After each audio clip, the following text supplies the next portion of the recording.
श्री गुरुवे नमः। आनन्दम् आनन्दकरे प्रसन्नं ज्ञानस्वरूपं निजबोधयुक्तं योगीन्द्रम् ईशं भवरोगवैद्यं श्रीमद्गुरुं नित्यम् अहं नमामि। ॐ सहनावतु सहनो भुनक्तु सह वीर्यं करवावहे तेजस्विनावधीतमस्तु मा विद्वेषावहे। ओम शांति शांति शांति। ओम प्रणाम भगवान। स्वामी अखंडानंद सरस्वती जी महाराज जी के दिव्य ग्रंथ अप्रोक्षानुभूति प्रवचन से हम पढ़ रहे हैं भगवान मंत्र नंबर 61 की व्याख्या, जिसका नाम है संसारत्व का निषेध। जो संसारत्व का निषेध है, इसमें स्वामी जी ने 61, 62, 63, 64 मंत्र जो हैं वो एक साथ लिए हुए हैं। तो इसमें बता रहे हैं संगति में कि जैसे परमात्मा में जीव केवल नाम मात्र है, वैसे ही जगत भी नाम मात्र ही है। यह बात 4 श्लोकों में कही जा रही है। तो मंत्र नंबर 61 का अर्थ है कि जैसे आकाश में नीलिमा, जैसे मरुस्थल में जल, या जैसे ठूंठ में भूत प्रतीत होता है, वैसे ही चेतन आत्मा में विश्व प्रतीत हो रहा है। आकाश में कोई रंग नहीं है, किंतु क्षितिज का रंग नीला दिखाई देता है।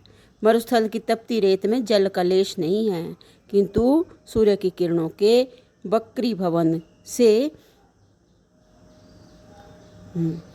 वहाँ जल लहराता प्रतीत होता है। ठूंठ में उतनी भी संजीवता नहीं है जितने हरे वृक्ष में होती है।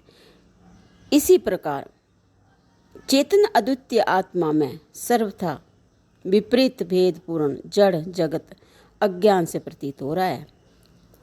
तो आगे मंत्र नंबर 62 के अर्थ में बता रहे हैं कि जैसे शून्य में बेताल इनकी छाया पुरुष भासता है, जैसे गंधर्व नगर नाम मात्र है, जैसे आकाश में दृष्टि दोष से 2 चंद्रमा चमकने लगते हैं, ऐसे ही सत्य में जगत की स्थिति है। शून्य में बेताल होता नहीं, हमारे मन की कल्पना से भासता है।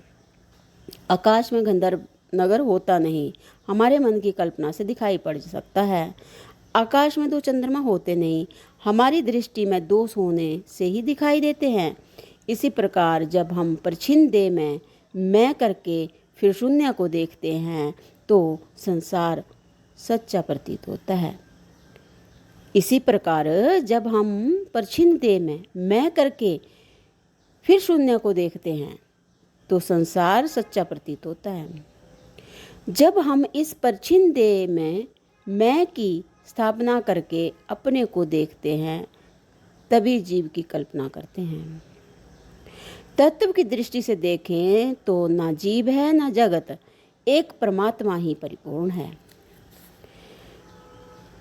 मंत्र नंबर 63 के अर्थ में स्वामी जी बता रहे हैं कि जैसे जल की तरंगों के रूप में लहराता है, जैसे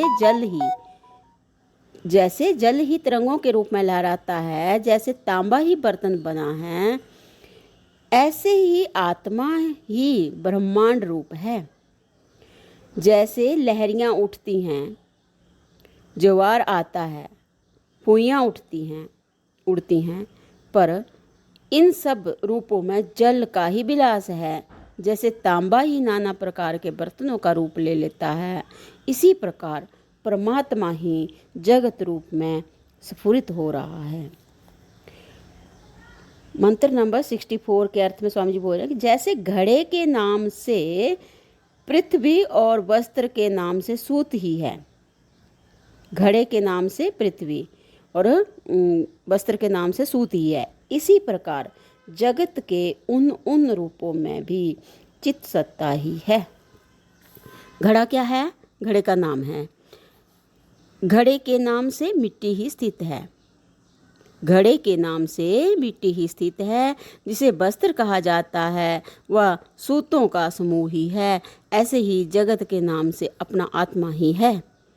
जो कुछ दिखाई पड़ता है उन वस्तुओं का ना कोई पृथक स्थान है, ना समय, ना पृथक रूप है, ना गुण, ना पृथक धर्म है, ना भार।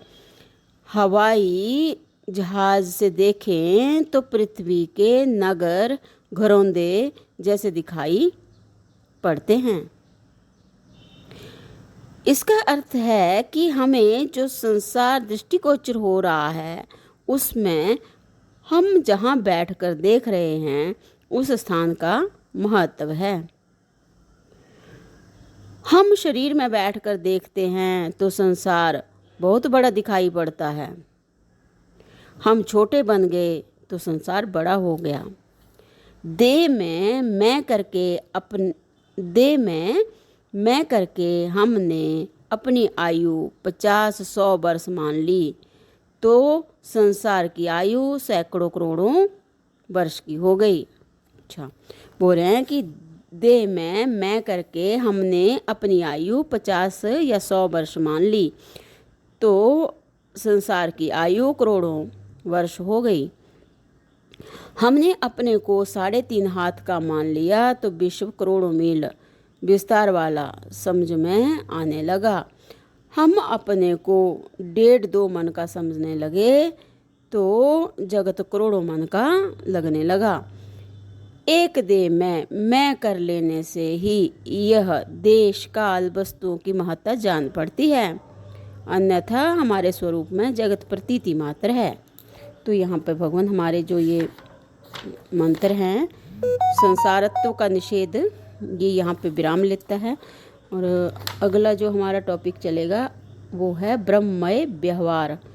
तो इसको हम अगले सत्संग से लेते हैं। प्रणाम भगवान। ओम शांति ही शांति ही शांति ही। ओम।